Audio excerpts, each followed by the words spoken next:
This is the JR Wisdom channel. I appreciate you guys tuning in once again. Today I'm going to be discussing the topic of I was married for 10 years. This is what I've learned. So based upon this topic, I felt it was important to address because I discussed many issues involving relationships, marriage, questions about marriage, so on and so forth. So I just wanted to tell you guys about my journey and my experience with marriage for those of you who don't know and haven't watched my older videos. So to get right into it, I was married. I got married at a very young age. I got married at the age of basically right after my 19th birthday. I was in the military, and for those of you who've been in the military, you may have somewhat of a similar experience, but I was just a kid, 19 years old, getting married, and I met a girl at the time, and I was overseas. She was in the military also, so I felt that it was a good idea at the time to get married, as a lot of us who are young and who are infatuated and, you know, maybe quote unquote in love, and decided to make that decision, and we got married and didn't know what I was signing up for. I just thought it would be something cool.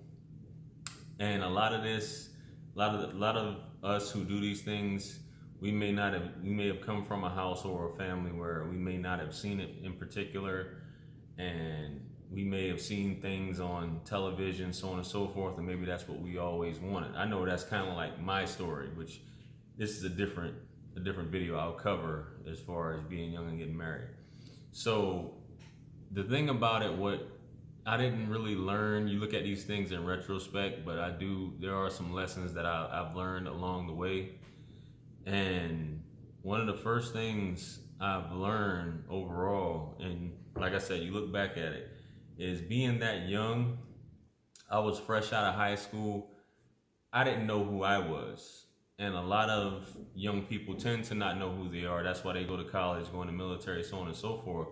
Then when you get married and you're joining along with someone else, a completely different individual that you may or may not know that well, that puts you in a position where you're basically that's your new identity. Your new identity is you and this person, Mr. and Mrs.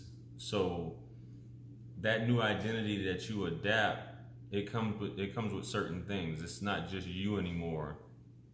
It's a whole lot that comes with it, especially when you have children. And many of us tend to have children. I know I was one of those who, right after getting married, I had my firstborn son within months at the time. And I didn't know pretty much anything. I just know I wanted to be a family. I know I liked this girl. I thought, I think I may have loved her. Who knows? It's puppy love, but at the end of the day, who can tell you if you're in love or not? So anyway, I didn't have a father figure really to kind of, explain to me certain things, and it just put me in a position where I was learning as I go. And a lot of times that's what we do when we get married early on.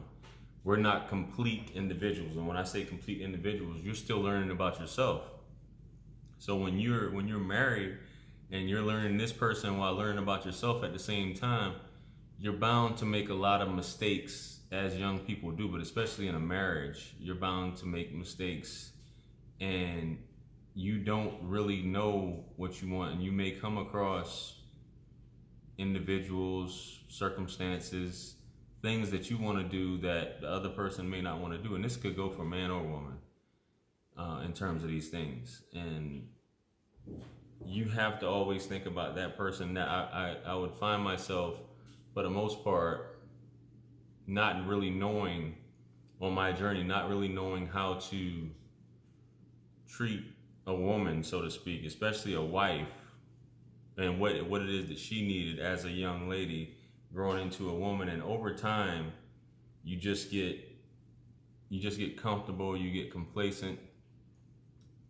And I can't say that enough. When you reach a point and you just think that things are the status quo, you may want to be around this person. You find yourself getting an attachment, and you take certain things for granted. And this can be both ways. And you tend to start to resent your partner because you may be uncomfortable. You may not have developed your communication skills, much less your social skills. And because you're not able to do what it is that you want to do, and you can't communicate with it properly, and you don't want to hurt that person, you start to resent them, and you start to resent yourself. And over time, it's just the way things are. People grow apart, and you may not even know it. And a lot of the times throughout my marriage, I overlooked a lot of things, even though I felt that because I was providing. As a man who calls himself a husband and should be looking out for the mental and emotional well-being of a woman, and understanding how important that is, it's very fragile. And a lot of guys tend to lose their wives because she's going through a whole other different thing, and you don't know how to communicate with her, and she doesn't feel safe to communicate with you because she feels like you may rip her head off, or you think she's being too sensitive, when you should know how to communicate. And that was one of my issues. I didn't know how to communicate properly. So with my wife in particular, it was a lot of the silent treatment, because she maybe had fear of saying certain things, and I didn't know how to communicate with her to open her up to that point where she felt like she could say certain things. So it basically comes to a point where, like I was saying, people grow apart, and that's kind of like what happened in my situation. I look at things divinely inspired, the way things happen in life, where if you don't have the best relationship and things aren't going well, sometimes even if you do have children, you have to separate.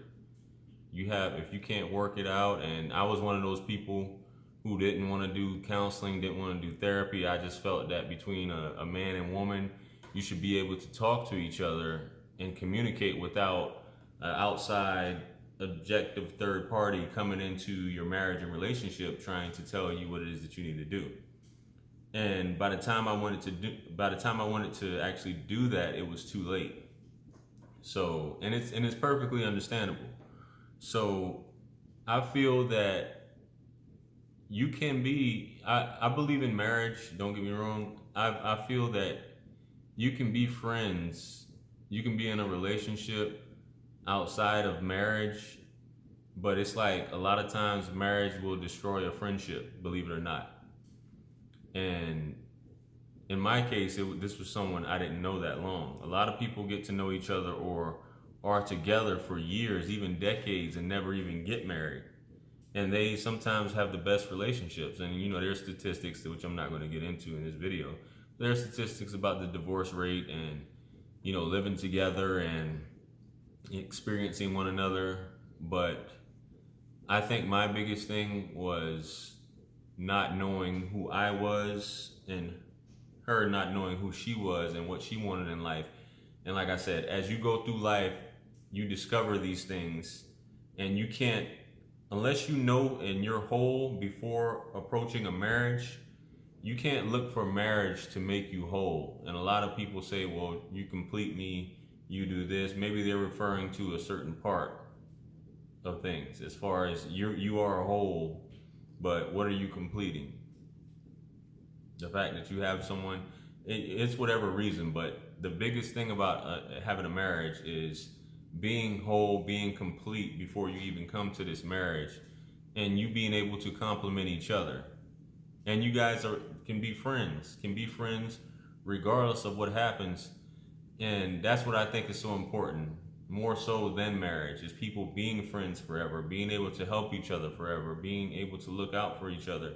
And you can do that without being married. This isn't a video to discourage anyone from being married or anything of that nature. It's just to tell you that you can be friends, and throughout marriage and time, you can't make someone right for you.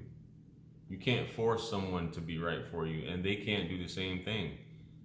So unless you guys are perfectly happy with, they call it the good, the bad, the ugly, things like that, sickness and health, death do us part, cheating, infidelity, things like that. If you can't get through that and you can't tolerate those things, then maybe you shouldn't get married in that case. But people have to fix themselves. Things do happen, people change, and sometimes people don't change. And you're probably like, well, where are you going with this? I'm going with it as far as, I think once one knows knowledge of themselves and they're secure with who they are, then they can be secure with someone else.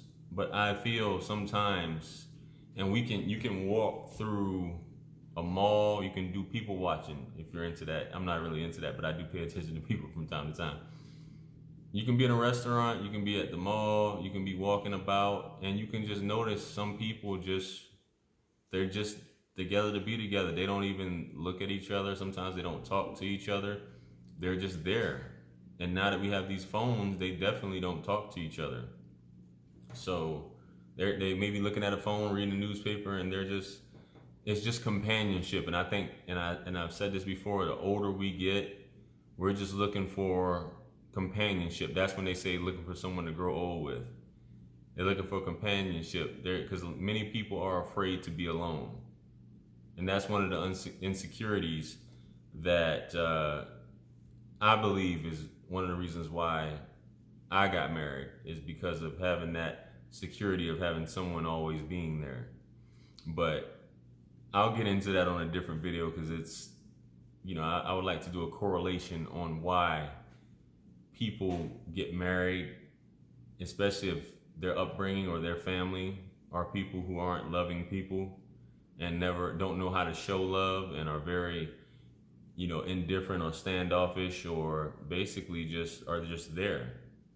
So I think that's very important. And if you are looking to get married, ask yourself, and I just had this conversation earlier, why do you want to get married? Is it because of expectations of others? Is it because of religion? Is it because it's just something that you feel is what you have to do? Does it matter who the person is? Is it because the person is attractive?